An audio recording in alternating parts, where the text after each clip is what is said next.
efectivamente. Muchas gracias. Muchas gracias a todos. Ha venido Guillermo en autobús desde Nueva York, ha cogido un Greyhound, que es el autobús de El Galgo, y ha tardado apenas 5 horas en llegar hasta Cádiz. Él siempre ha soñado con estar en Cádiz.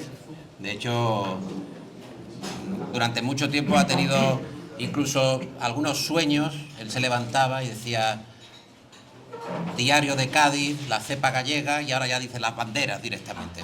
Está pensando siempre en eso, tanto que ayer, y esto no es ninguna broma, él fue al Archivo Histórico Municipal de Cádiz a ver si había algún ancestro, algún féser que hubiera pasado por Cádiz en algún momento. Ahí estaba Santiago Saborido, que es el director del archivo, solícito, un hombre muy generoso. Por cierto, que saludo a Televisión Las Banderas, porque hay incluso una televisión aquí. Está la CNN, la Fox, Univisión y Las Banderas Televisión, que está... Y la segunda cadena. Y la segunda cadena de Las Banderas. Está enganchando ahora. Está enganchando, efectivamente. Y le descubrieron un ancestro a Guillermo, y hay un ancestro anseático concretamente, que estuvo aquí a mitad del siglo XVIII, y tú me has estado confesando, Guillermo, que tú no te quieres ir ya de Cádiz. Yo te he dicho, tienes mujer en Nueva York, no te tienes que precipitar, pero tú has dicho, yo ya me quedo. Ya me quedo aquí. Yo ya me he hecho local. Esto se acopla a la muerte de su padre. Ahí, hola. Bueno, gracias por venir a todos, especialmente a los que habéis hecho más esfuerzo, que a los que no os habéis hecho esfuerzo, pues también, pero especialmente a los que habéis hecho más esfuerzo. Que sí, que realmente mi apellido Fesser, como muchos sospecháis, no es de Toledo. Entonces vino un alemán por primera vez aquí a Cádiz, que yo decía, ¿para qué habrá venido a Cádiz? Y ahora, claro, al venir aquí me lo explico. Y hemos descubierto el testamento ahí de 1700 no sé qué, por si quedaba alguna cosa por repartir, y estamos mirando a ver si la Diputación tiene una mesilla. A ver si hay algo por ahí. Que no le corresponde.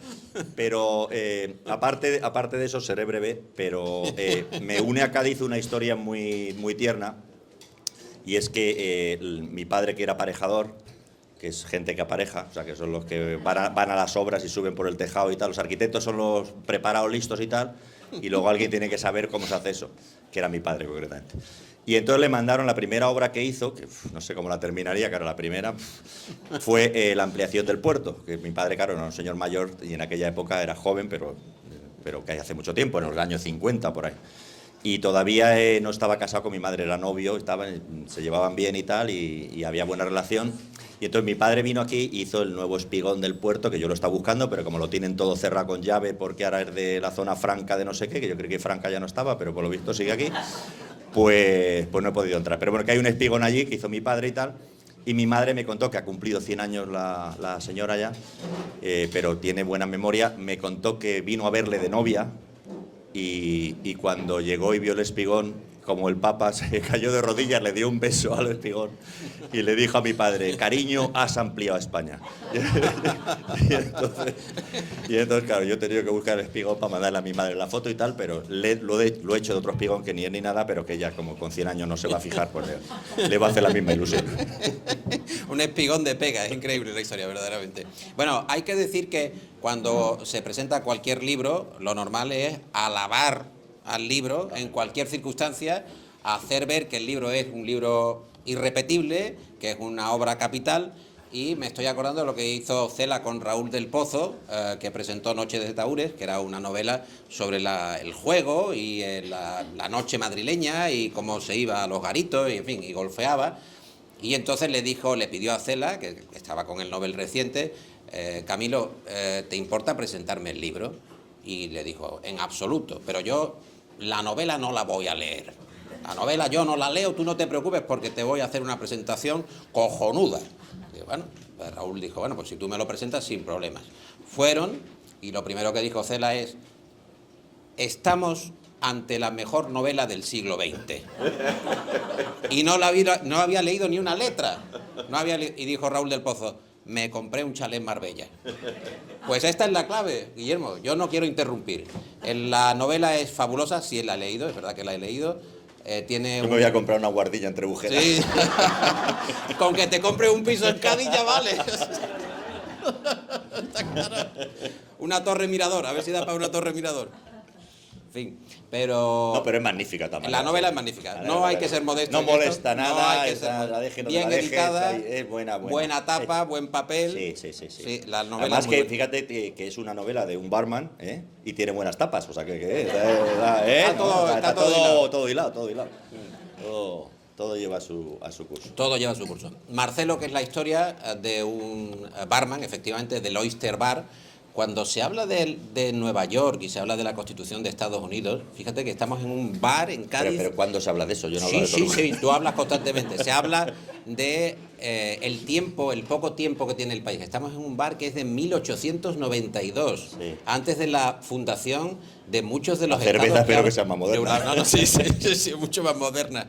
Pero yo que sé, Arizona, la propia Alaska, todo eso ni se había fundado, no había nada absolutamente. Nada. Y aquí estaba, no sé cómo sería el primer cliente de este bar, sería impresionante ver entrar en 1892 quién fue el primero que se tomó la copa. Marcelo, que lleva la barra del Oyster Bar durante muchos años, el Oyster Bar que está en la principal estación de Nueva York, la Grand Central Terminal, que está en un sitio fabuloso y que es un bar que tiene una historia muy particular, una decoración magnética, encantadora. Y él es un hombre que viene de Hispanoamérica, concretamente de Ecuador, y se lleva desarrollando toda su carrera profesional detrás de la barra. Es decir, tiene una psicología, es capaz de componer a los personajes, saber quién es el que entra a tomar o no una copa, cómo se va a comportar. O sea, que al final te la has leído, vamos. Sí, me la he leído.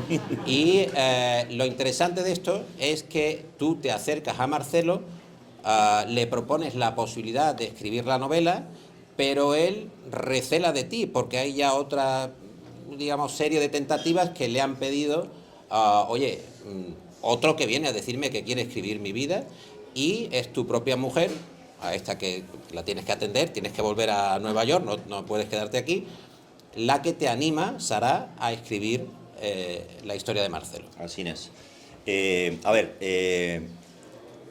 El libro tiene que ver con un señor que efectivamente es un barman que ha estado 57 años detrás de una barra mítica en la ciudad de Nueva York. Está situada en un lugar estratégico. Cuando termina la gente de Wall Street, cuando hablo de Wall Street, hablo pues el CEO de Lehman Brothers y toda esta gente, pues bajan a tomarse una copa con Marcelo, o bien un dry martini para celebrar que han ganado mucho dinero ese día, o bien 2 dry martinis para celebrar o para olvidarse de todo lo que han perdido, ¿no? Con esto quiero decir que, por ejemplo, Marcelo, que es un señor muy humilde, muy modesto y encantador, pues es el primero que se entera de todo el rollo de las subprimes de hace 10 años, porque el CEO de Lehman Brothers le dice: Marcelo, no te lo vas a creer, mañana cerramos, según se está tomando el dry martini. El Oyster Bar es un bar donde cualquier artista que pasa por la ciudad de Nueva York y está en el Madison Square Garden o está en cualquiera de los circuitos de música importantes, pues va a bajar a tomarse una copa con Marcelo antes o después de hacer la actuación. Es el lugar donde cuando cierra el New York Times los periodistas o The New Yorker bajan y se toman una copa con Marcelo y le cuentan: Marcelo, no te lo puedas creer, pero en el Zoo del Bronx ha nacido una cebra sin rayas, lo que sea, la primicia del día. Se la cuentan a Marcelo, ¿no? Pero luego también la estación central es un lugar de entrada a Manhattan, a la isla de Manhattan, ¿no? La ciudad de Nueva York es mucho más grande que Manhattan, tiene Long Island, tiene Brooklyn, tiene Queens, tiene Staten Island, tiene extensiones de terreno que son enormes, pero bueno, lo que conocemos por las películas es esa silueta, y a esa silueta entran 500.000 personas por el tren, por la estación central todos los días, y se marchan 500.000 personas. De esas 500.000 personas hay muchas que tienen la costumbre de, antes de que venga el tren, pasar por Marcelo 5 minutos a tomarse un gin tonic rápido y ¡pum! Entonces Marcelo tiene el señor que todos los jueves viene por un gin tonic a las 5 y a las 5:15 se ha marchado. Tiene la señora que todos los martes por la tarde viene a tomarse un Manhattan de 7 a 7:15 y a las 7:15, sí o no, se ha marchado. Entonces tiene personajes conocidos, cada uno en su taburete maniático, porque tiene 8 taburetes en la barra, es una barra pequeña. El Oyster Bar es como un gran transatlántico, una enorme marisquería que tiene, digamos, el bote salvavidas, que es en la barra de Marcelo, que es donde son los cócteles, donde va la gente a tomarse los cócteles. Luego hay otra gente que toma las ostras y cena y merienda y desayuna en otros lados, ¿no? Entonces, digamos que estos taburetes que van desde el de la esquina donde se pone el tímido o la tímida, hasta el de enfrente al público donde se pone el bocaza siempre, pues van cambiando y los bocazas se van cambiando. Está el bocazas de las 5:15, de las 5:15 a 5:30, el de las 5:30 a la y entonces va por turno, ¿no? Entonces quiero decir que es un señor que ha vivido 57 años de Nueva York, de muchas historias fascinantes y de muchas soledades, porque las grandes ciudades producen enormes soledades también, ¿no? Entonces Marcelo pues ha sido padre, Marcelo ha sido confesor, Marcelo ha sido hermano y Marcelo ha sido el que ha puesto la primera bebida a muchas familias, es decir, Marcelo ha servido a 5 generaciones de los años que lleva ahí. Le puso la primera copa a un señor, luego se la puso a su hija, luego se la ha puesto a la nieta y ahora vaya por el bisnieto o a veces por el siguiente, ¿no? Entonces, quiero decir que es un escenario muy interesante. Nueva York es un escenario arquitectónicamente bellísimo, la estación central de Nueva York es un escenario también muy interesante arquitectónicamente. El Oyster Bar tiene unos techos muy famosos de un arquitecto valenciano, Guastavino, que lo que hizo mientras Gaudí funcionaba como arquitecto, él hacía caja como método antiincendios. Quemaban tanto los edificios en aquella época por las calefacciones y por las maderas que este señor patentó la famosa bóveda mediterránea que conocemos con mosaico como método antiincendios. Efectivamente se te quemaba y no pasaba al piso de arriba, y como funcionaba pues le fue muy bien. Y en muchas obras importantes como la Biblioteca de Boston y algunos edificios muy importantes en la ciudad de Nueva York, pues están marcados por él. Pero a pesar de eso, el libro no se llama Guastavino, el libro no se llama The Oyster Bar, el libro no se llama Manhattan, el libro no se llama Grand Central Terminal, el libro se llama Marcelo. Y con eso termino. Y se llama Marcelo porque Marcelo es un personaje que la primera vez que yo fui al Oyster Bar, que no le conocía de nada, y le pedí una cerveza, a mí me dio la impresión de que Marcelo llevaba esperándome toda la vida. Es decir, Marcelo tiene ese don de hacerte sentir que eres la persona más importante del universo mientras está contigo. Y eso me emocionó tanto que pensé, me estoy cuestionando ahora mismo también. Sí, soy una persona que no necesita... No, ya te he visto ya me emocionado emociono yo varias solo, veces. vengo emocionado de serie, Sí. no hace falta que me pasen cosas. No, Y entonces... Y entonces ahí pensé yo que tenía un libro, ¿no? Luego, como ha contado Paco, él no me hizo ni caso, me dijo, pero tú sabes cuántas señoritas me han prometido matrimonio a mí por la noche, claro. Y al día siguiente no sabe ni cómo me llamo, como que un libro, qué tal, no se lo creía. Y ya fue mi mujer que le convenció, le enseñó el libro de Cándida, mira que este chiquillo ha hecho cosas, tal y ya. Sí. Se presentó el libro en Madrid, en el Dry Martini del Hotel Fénix, y estaba Marcelo.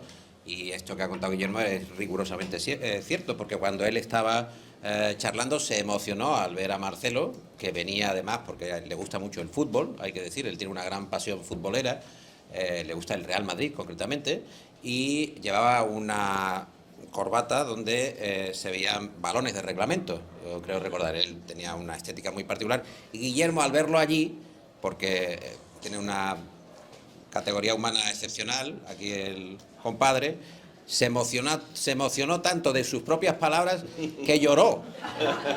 Y él mismo recuperó el hipo y dijo, estoy haciéndolo tan bien que me estoy emocionando a mí mismo. O sea, era una situación verdaderamente compleja.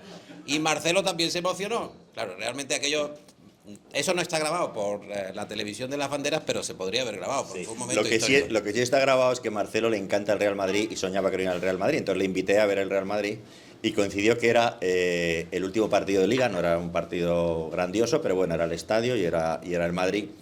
Y entonces yo sabía que iba a pasar una cosa al final y le digo, Marcelo, al final, cuando yo te diga ya, te voy a grabar y ponte a saludar y tal. Digo, no te preocupes, cuando te diga ya. Y es que en ese partido se retiraba como jugador Marcelo. Y entonces de repente empezó todo el estadio, ¡Marcelo! ¡Marcelo! Digo, ya. Y tengo grabado a Marcelo así saludando a toda España y todo el Bernabéu, ¡Marcelo! ¡Marcelo! Y el otro no daba crédito. Pero bueno, pero tal. Digo, no te preocupes que aquí te hemos cogido muchísimo cariño. Hemos cogido mucho cariño. Lo que es llegar y triunfar directamente. Todo el Bernabéu. Y luego, claro, Bernabéu. lo mandaba a Estados Unidos y decía gente, pero the whole stadium is singing Marcelo. Whole stadium. Todo el estadio. Pero es verdad esto que tú has contado, Guillermo, de que cuando él atiende por la noche a la gente, luego muchos de los que lo saludan amablemente o se confiesan con él, lo ven por la calle y no le dicen nada. Tú decías que, yo te preguntaba si era más un confesor, el barman, con esta imagen tradicional de aquel que está contándole los problemas a alguien que no conoce, o sus alegrías, o sus proyectos, pero tú me hablas de que Marcelo, en esa pequeña barra del Oyster Bar, es como un director de orquesta, alguien que va combinando a las personas para que de alguna manera incluso se aproximen, haya quizá algún tipo de amistad o de cercanía. Bueno, date cuenta que tienes, lo que dicen en los americanos, one man show, o sea, es una sola persona, como un Muppet, sin piernas, detrás de la barra. Entonces tienes 8 taburetes, 5 y 3, pero realmente tienes, en las horas punta, tienes esa gente sentada y luego tienes una fila detrás y otra fila detrás y tienes hasta 4 filas. O sea, de repente puedes encontrarte que tienes que hacer 35 cócteles. Entonces, claro, cualquier pérdida de tiempo es poner nervioso al personal porque, oiga, que le he pedido el gin tonic y no viene. Entonces, Marcelo tiene una técnica que, claro, esos taburetes, como ya he explicado, pues depende de dónde te sientes, ¿no? Hay gente que está más cómoda, hay gente que está muy incómoda en un taburete porque le está viendo a todo el mundo, hay gente que está muy incómodo en el taburete de la esquina porque no le ve nadie, hay una señora que con una voz de pito que no la entiende nada, muy flojito, hay otro que come tal, y entonces él, como maestro de orquesta, piensa que la voz de cada uno y su actitud es como un instrumento. Y entonces él, aunque la señora que dice, señora, no, siéntese usted mejor aquí, cámbieme, que va a estar usted más tal, porque él ya dice, pues esta señora, por lo que le tal, se va a llevar bien con el policía este que no sé qué, en cambio a este pesado que me van a pelear, me lo pongo aquí y tal, y entonces él va poniendo cócteles y también cambiando a la gente de sitio para que esté la cosa armoniosa y él pueda seguir con cócteles, porque como tenga que ponerse en separar gente y tal, y ese es un poco la historia, ¿no? Porque realmente el mundo de los cócteles o sea, tiene un curro espectacular, ¿no? O sea, uno piensa, bueno, primero a él no le gusta que le llamen camarero porque dice que camarero pues es otra cosa, es una persona que no tiene un contacto directo, o sea, uno que sirve por las mesas, pues bueno, hoy tenemos merluza de pincho, no, tal, mejor la sepia, tal, sí, le pongo un poquito más de sal, pan, sí, pues ya, pero que no tiene una relación personal, pero el tipo que está en la barra, pues lo primero es ¿qué tal está usted? Pues mira, la niña, pues es que resulta que no me ha aprobado gimnasia, no me digas, tal, o sea, es otro tema, ¿no? Es un tema mucho más personal, por eso le gusta llamarse lo que en español se ha llamado de toda la vida cantinero, pero se nos olvidó y ahora lo hemos copiado del inglés y es barman, ¿no? Pero date cuenta que el bar en Estados Unidos tiene una intimidad especial, que es una cosa buena para este libro y es una cosa horrible para la humanidad en general. Porque lo bonito de España es que en un bar como este podían estar 3 niños tomando una Fanta mientras yo me tomo una cerveza, pero en Estados Unidos si yo me tomo una cerveza el niño no puede pasar. Entonces los bares realmente son como una fila de alcohólicos, con la luz muy baja, ponme otro, Marcelo, y sin nada de picar, que es lo peor de todo. Entonces ya me dirás tú lo que es el ambiente de bar. Entonces claro que ofrece, sobre todo ofrece pues quejarte mucho de hay que ver qué hambre tengo, hay que ver que voy a llegar tarde a casa porque no veo a los niños, porque aquí como te los puedes llevar los niños, pues no tienes esa angustia de que no voy a llegar, pues ya han llegado, ¿no? Entonces, quiero decir que eso que a mí no me gusta, porque claro, a mí me dicen, oh, echarás de menos el jamón y la tortilla ahí en Estados Unidos. Digo, no, yo echo de menos el tipo que corta el jamón delante de mí, que lo sirve con ese arte en el plato y la gente que está alrededor disfrutando de él, que es lo que aquí no existe, ¿no? El ambiente. Exactamente. Entonces, pero bueno, eso favorece el ambiente confesionario, Marcelo, clientes, y favorece mucho la intimidad, ¿no?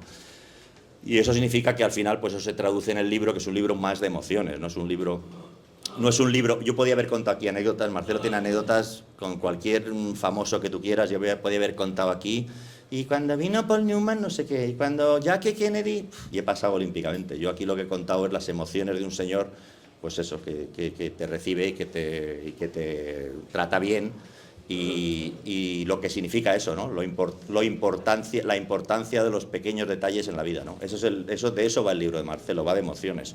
No va de impresionar a nadie con que, fíjate, ha conocido, no.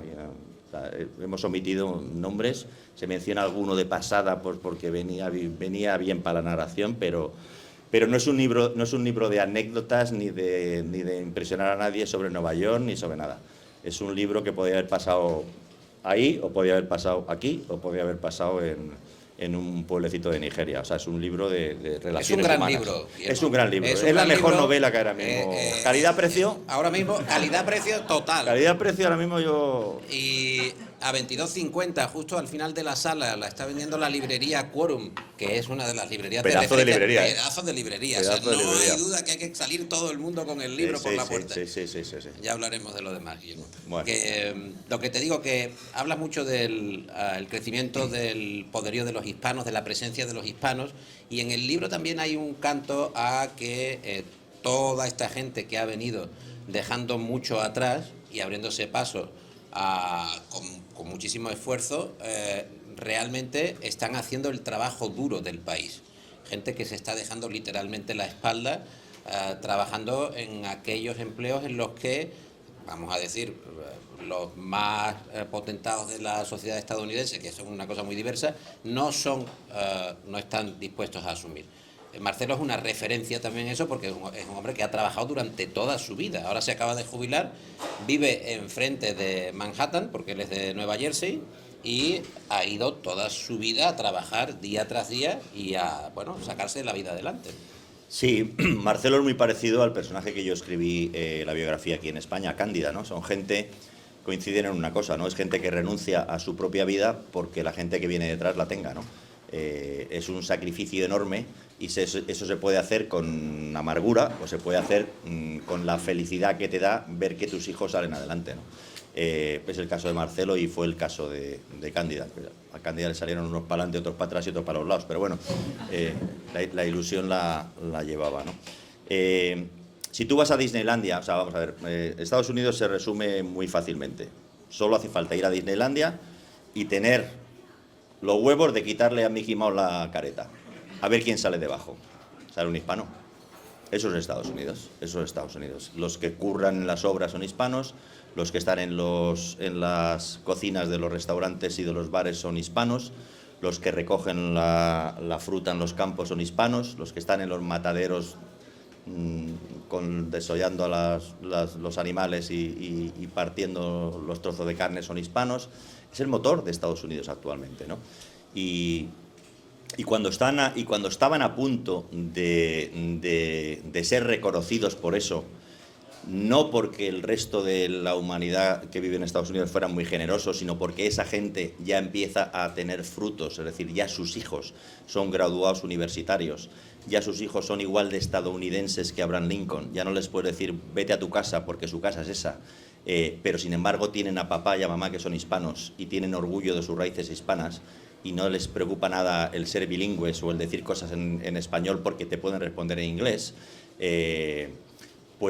pues justo llega Donald Trump y entonces demoniza a esta pobre gente, ¿no? Porque, bueno, pues siempre los bullies te meten con el mar débil y además siempre que no quieras que se note lo que haces tú, pues señalas a otro y tu madre más, pues anda que tú con las gafas y entonces ya te va y la conversación ya va para otro lado y ya no estamos hablando de que este señor ha timado a 5.000 universitarios no, ya estamos hablando de los hispanos que van a violar a tu vecina. Bueno, entonces, en parte este libro nace también en ese momento, ¿no? Como una necesidad de crear héroes.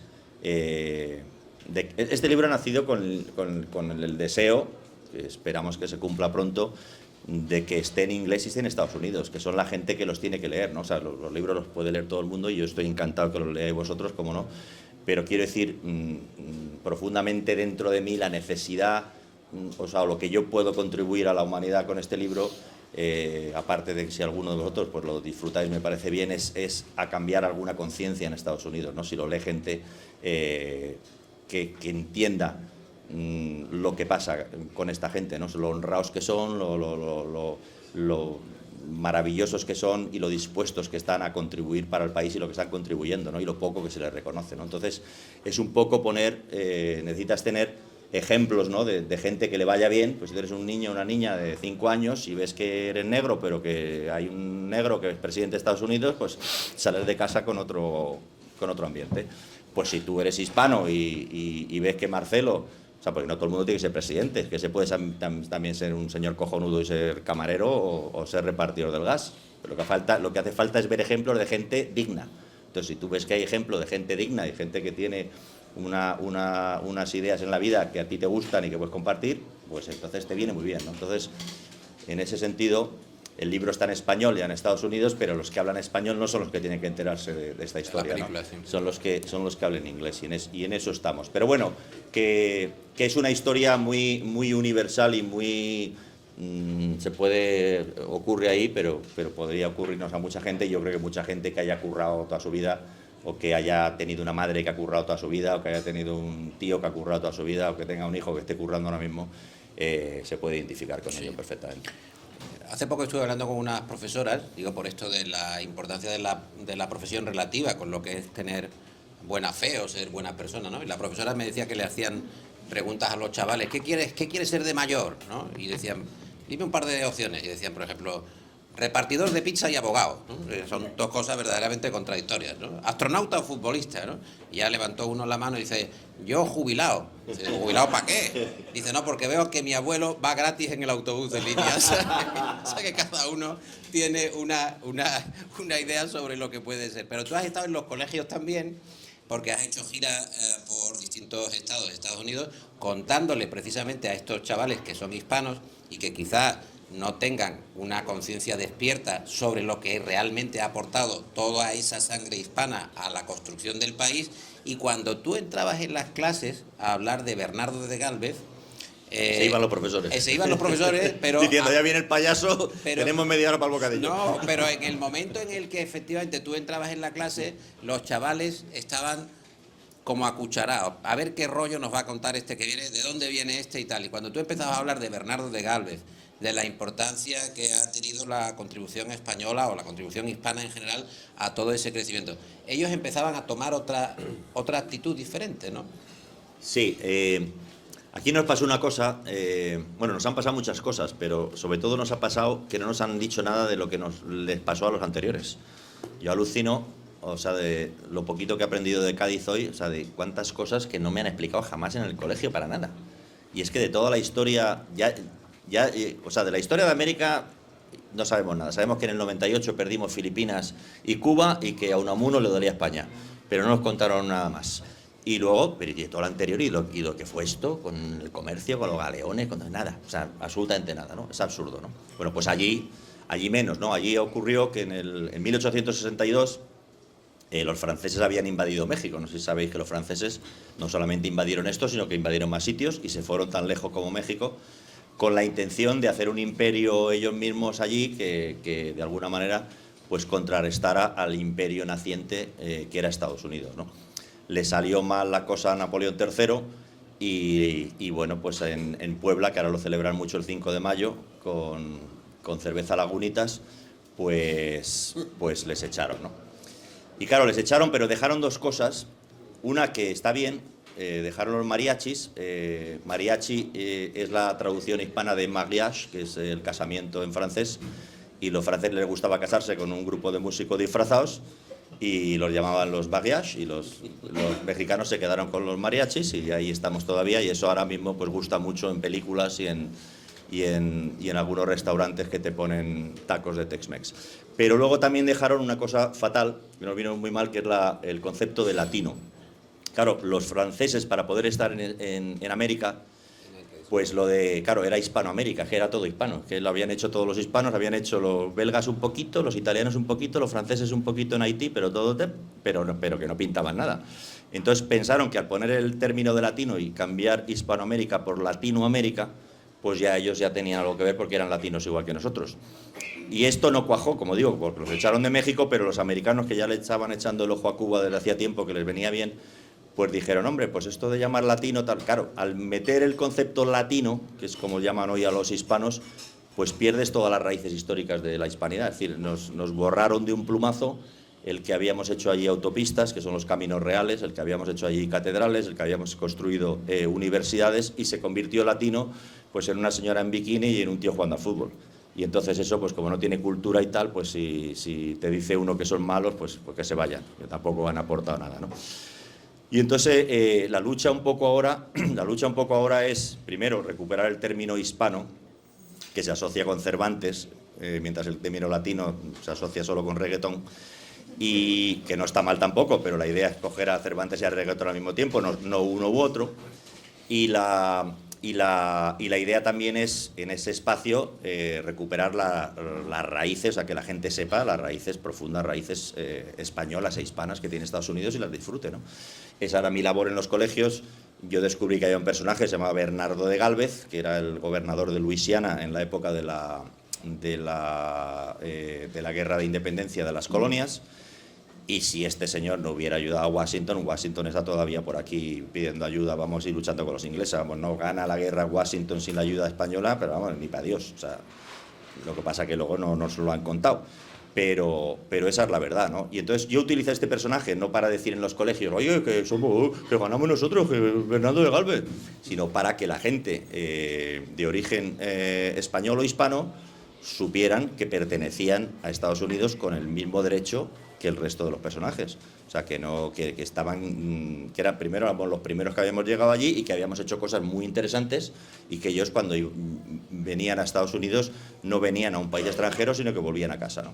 Ese es el discurso que yo daba en las escuelas y efectivamente era alucinante porque, vamos, estamos hablando de niños de 6 años, de 7 años, de 8 años, todos de cada uno de un color distinto, porque ya se pueden empeñar algunos en que eso tiene que ser un lugar de blancos cristianos, pero si vas a las escuelas, por mucho que se empeñen, allí cada uno es de un color distinto del anterior y vete a saber tú lo que piensan sus padres, ellos mismos y sus primos.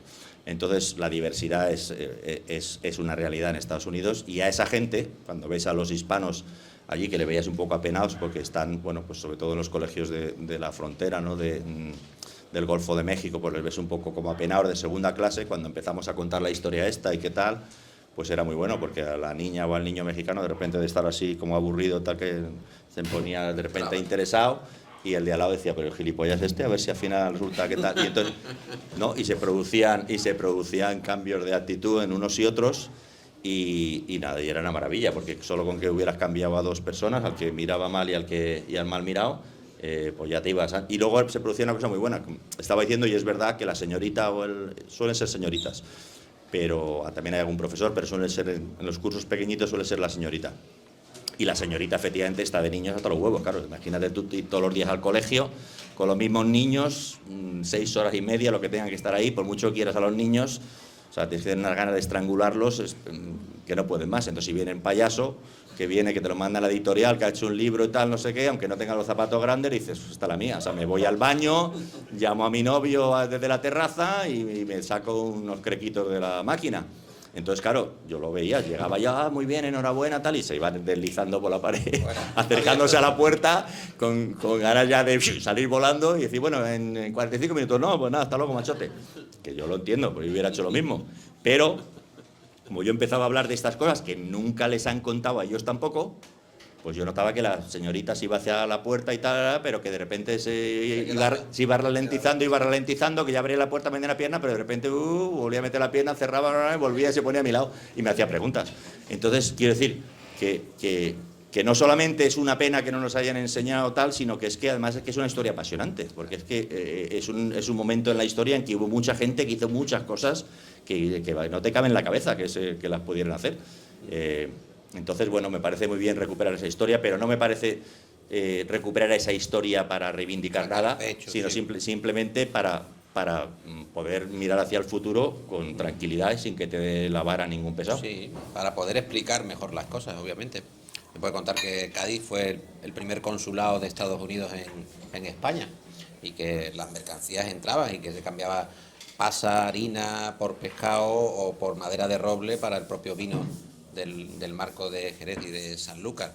Bueno, estabas hablando de preguntas. Yo no sé si alguien en las banderas tiene alguna pregunta, alguna cuestión para Guillermo. Adelante. ¿Y de qué medio eres? Es Univisión. Yo soy del club de los que de pequeño ya quería estar jubilado. Y finalmente lo has conseguido. Y no siendo gaditanos, pues aquí mi mujer y yo hemos decidido venirnos a esta tierra soleada, con luz, a disfrutar, porque hemos pasado muchos años en niebla y en países del norte. Bueno, luego agradecerte todos los programas, porque eres un ferviente seguidor de Wyoming, y como te hacen interviews, de verdad todo lo que dices es muy bonito, muy interesante sobre Estados Unidos. sobre tu libro de Estados Unidos, hablas de Marcelo, de los hispanos, de la importancia que le daría a tener este libro traducido al inglés, para que los americanos percibieran un poquitín esa importancia de los hispanos a la que te hace referencia. Y ahí has mencionado a Trump, esa especie de señor con pelo de color naranja. Me gustaría preguntarte por él, ¿cuál piensas puede ser su futuro? Y haciendo la liaison con el presidente, el actual, Joe Biden, ¿cómo está él intelectualmente? Muchas gracias. Gracias a ti. Vale, ¿cuánto tiempo tenemos? Empiezo por Joe Biden. Joe Biden es una gran sorpresa, hablo para mí, pero creo que para una gran parte del país. Joe Biden es, en definición, es un señor mayor, aburrido, es Leopoldo Calvo Sotelo en inglés, un señor que va a misa los domingos, que es buena persona y tal, que da de comer a las palomas, pero que tampoco te emociona cuando te habla, que tiene un problema que lo ha luchado toda su vida, pero que a veces se le nota que es un poco tartamudo y tal, que en público pues a veces puede parecer que está gaga, ¿no? Es que era tartamudo de pequeño y con 2 huevos y con piedras en la boca se lo ha currado y habla muy bien. Pero bueno, que es un señor que los que votamos demócrata le votamos como mal menor y con los dientes apretados porque no apetecía nada votar a Leopoldo Calvo Sotelo para presidente, porque date cuenta que estás en un mundo con unos problemas bestiales que son el cambio climático, o la crisis climática, como se llama ahora, el tema de la falta de acceso a la sanidad de la gente. En Estados Unidos hay 2 ansiedades terribles de tenerte en mis brazos. Una es la ausencia de seguro médico. Si eres muy pobre, pero tienes que ser súper pobre, te lo dan gratis, y si te jubilas, también. Pero en medio es horrible. Y incluso si te va muy bien, es mucho dinero y te cubre lo básico, pero siempre te estás con el copago y tal, y o sea, al final, pues, tío, yo pago $1.500 de seguro todos los meses y no me cubre casi todo. Yo, que puedo permitírmelo. Hay mucha gente que no sé ni qué cojones hace. Y hay mucha gente que si le sale cáncer en su casa, pues que tiene que vender la casa. Hay una ansiedad terrible a la enfermedad, y vivir con eso es un horror. Vivir con la ansiedad de que la universidad te valga $250.000 de euros y que salgas y ahora mismo no sabes si tienes trabajo porque los robots lo van a coger o no. O sea, quiero decir, hay problemas gravísimos, ¿no? Y esta gente, Biden, Trump, no sé qué, la gente joven de 30 para abajo, los millennials y la generación Z, no se identifican con ellos para nada, porque están hablando de cosas que cuando nosotros éramos pequeñitos pues entendíamos, pero que es que el mundo ha cambiado radicalmente. Estos señores siguen hablando pues como si vemos ahora el debate de Leopoldo Calvo Sotelo con aquel de las gafas, con Hernández Mancha. O sea, imagínate, o sea, ¿de qué están hablando? Entonces, primero, hay una distopia en Estados Unidos, que es un país se parece mucho a Parque Jurásico. Tú ahora mismo ves un telediario, bueno, yo salgo en el Wyoming, tengo 62 años, que tampoco soy un angelito, no sé qué hago ahí, pero tú ves un telediario en Estados Unidos y ves a la presentadora y al presentador y no te agobias por las noticias, te agobias porque a ver si le va a dar un infarto en directo, pues son todos mayorcísimos. Tú vas en una línea aérea de estadounidense, Iberia han renovado, no sé qué ha pasado, pero tú vas en Delta y es que viene la azafata y te apetece decirle, señora, siéntese usted que ya reparto yo las Coca-Colas, porque es que te viene la señora, ¿entiendes? Entonces es un país que se ha quedado muy antiguo en muchos conceptos de muchas cosas, y la gente que está dirigiendo ese país son muy antiguos y tal. Entonces, primero, daba mucha pereza votar a un señor tan antiguo, pero de lo que había y tal, bueno, es como aquí cuando, es que si no queréis al rey, pues hay guerra civil, bueno, venga, queremos al rey, vale, tal, pues, bueno, en fin, pues Biden.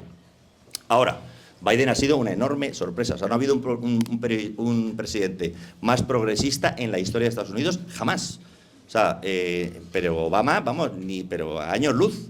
Este señor está haciendo cosas que no te lo puedes explicar, y a pesar, y contra la corriente que tiene delante, pero a la chita callando, porque al final es un señor que se los conoce a todos. O sea, sí, que si los demócratas... Pero este señor nació en el Senado, debió hacer la primera comunión allí. O sea, yo no sé qué años tendría cuando le dejaron en capacho la puerta, porque no ha hecho otra cosa en su vida más que estar de senador. Se los conoce a todos. Entonces, claro, en la televisión, tal, no sé qué, pero luego le dice, ¿pero qué me estás contando, tío? Si eres el padrino de mi hija y merenda hasta ayer en casa, cabrón, anda, fírmame aquí un poquito. Y está firmando cosas No son llamativas, no son tal, pero no son llamativas, pero bueno, pues el Tribunal Supremo quiere cargarse el matrimonio que no sea heterosexual y este señor ha pasado una ley que se la ha aprobado el Congreso y el Senado en que ya es ley, ya el Tribunal Supremo puede decir misa, está en la ley. Ya casarte en Estados Unidos, si tu pareja es de tu mismo sexo o del sexo que quieras, fluido, de lo que tú quieras, lo que sea, te casas. Eso es súper progresista. Eso Obama no se le hubiera ocurrido. Este señor ha ampliado los servicios de salud a 40 millones de población. O sea, 40 millones más tienen seguro gracias a Biden. Así, mientras se quieren cargar el seguro los otros. O sea, mientras los otros se quieren cargar cosas, este está haciendo. Entonces, claro, estamos todos como con los pelos de punta. O sea, no sabemos si dejarnos los pelos lisos o rizados. Pero bueno, pero si este señor era Leopoldo Calvo Sotelo, pero este señor de repente está... Claro. Y luego el problema es que había dos partidos, que era el Partido Demócrata, que es un partido, que no es la ONG de la Madre Teresa Calcuta, que era un partido, hay corrupción, hay no sé qué, hay un pringao, hay un insoportable, hay una maravillosa, hay de todo. Es un partido político, están comprados por la Asociación del Rifle igual que los demás, tal. Se nota menos, son un poquito más discretos, son más sociales, pero bueno, es un partido político. Pero es que lo otro, que era un partido político, el Partido Republicano, es una secta. Es que es una secta.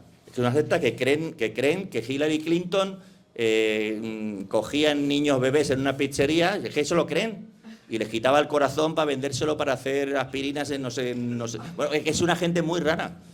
Bueno, que la habéis visto que entran con cuernos en el Capitolio y tal. O sea, que es una gente muy rara. Esta gente muy rara. Entonces, vamos a ver, no se puede decir no se puede decir que los demócratas se parecen a nosotros y los otros son muy raros. No, es que son muy raros todos. O sea, vamos a ver, ¿vamos a quitar las armas? A todos les gustan las armas ahí porque les gustan, pero la diferencia es que los demócratas piensan que se pueden regularizar y que no está bien vender rifles de asalto militares a los civiles.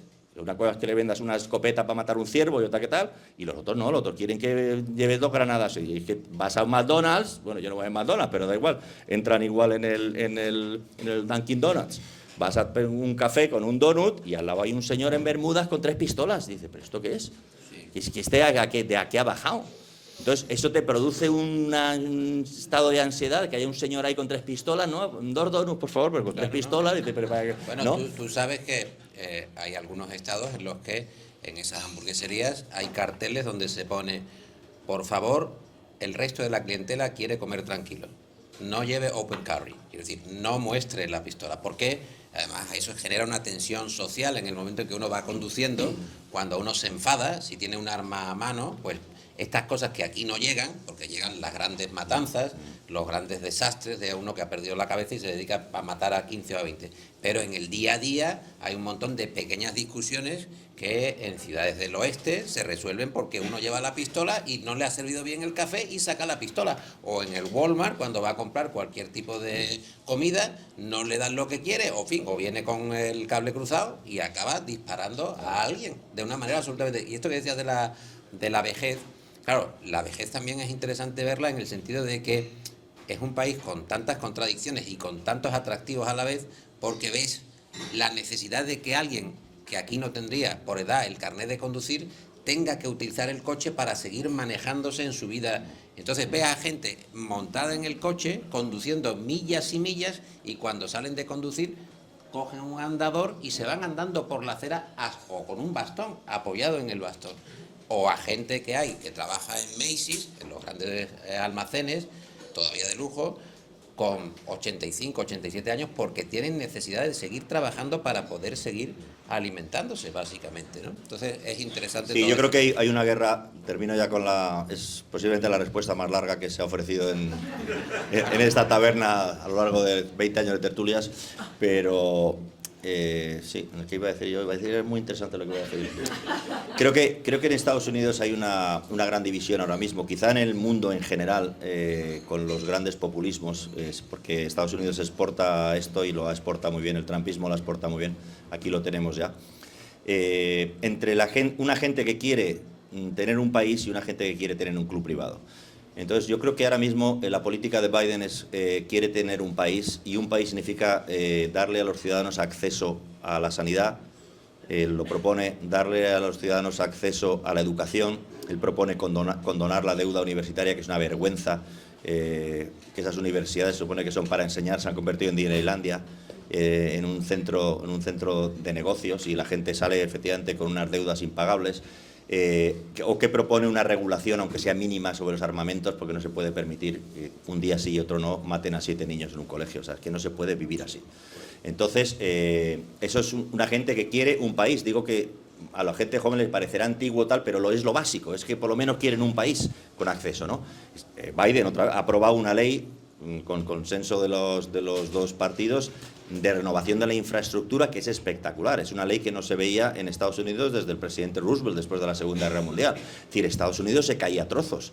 Nueva York era una ciudad muy moderna, hace 150 años.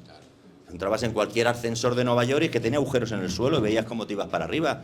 Es que vas por un taxi en Nueva York y vas dando botes porque es que no queda prácticamente asfalto. Es que vas por los puentes y dices, Dios mío, cruce rápido porque es que se cae fijo, porque se ven los tornillos sueltos. Es que es muy fuerte. Es que es muy fuerte. Es que yo tengo que conectar para el intermedio en Internet en Estados Unidos, según donde estoy no hay conexión en Internet. Es que hay mejor conexión en Ucrania, colega. O sea, la gente, mis compañeros periodistas que están en la guerra de Ucrania entran que se le ve la cara hasta la peca, macho. Y yo a veces entro desde Nueva York y no sé si soy yo o mi padre, macho. Es que es muy fuerte. Es que es muy fuerte. O sea, es un país de grandísimas contradicciones. ¿Por qué? Porque cada vez se parece más a un club privado. Si tú eres miembro del club privado, para ser miembro del club privado básicamente tienes que ser señor, blanco y cristiano. Pues si eres miembro del club privado, tienes la sanidad mejor del mundo. Nos ha jodido, claro que está la educación mejor lo que tú quieras, pagando lo que tú quieras. Pero los que no pueden permitírselo, que cada vez son más, pues es una vergüenza, ¿no? Y Trump está en eso. Trump está en este rollo. ¿Qué va a pasar con Trump? Mira, es muy difícil que un país como Estados Unidos toque a su presidente de gobierno, lo meta a la cárcel, porque es que ya vemos que ellos quieren meter a Putin. Qué malo tal, el Tribunal Penal Internacional, pero ellos no han firmado el tratado, ¿eh? Ellos no han firmado el tratado, no va a ser que Bush vaya a la cárcel por lo de Irak, ¿entiendes? O que Obama vaya por haber puesto un dron en Afganistán. Claro, es que... Entonces, a ver de qué país estamos hablando. Entonces, eso va a ser muy difícil, pero que le inhabiliten para que se presente, yo confío que sí. Mira, tiene 5 causas pendientes, 5 causas pendientes.